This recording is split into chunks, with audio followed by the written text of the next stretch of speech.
Abay, pagalingan pala ng drawing ko mga ka-adventure. Abay, ganda ng drawing ni beginner ah.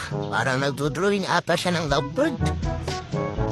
Pwede na, ang ganda. Yan, sumunod naman si senior. Aha, parang nagdodrawing ata ng kalapati. Hindi na masama. Ang ganda ng kanyang drawing. Sumunod naman si pro, tingnan natin. Ako na to. Napakaganda naman ang kanyang drawing. Parang nagdodrawing ata siya ng eagle. Oh, munti kaya na may lawin. Pero panis niyang beginner, senior, at saka puro na yan kay Legend. Naku.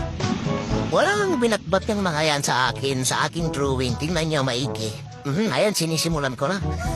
Ay, wow, ang kadesign-design yung mga drawing nila. O, tingnan niyo yung drawing ko mga ka-adventure. O, bakit ka napatawa dyan? Huwag mong sabihin ganito rin yung drawing mo, ha? Baka nga magkaklase na tayo ng araw. O, di ba mga ka-adventure,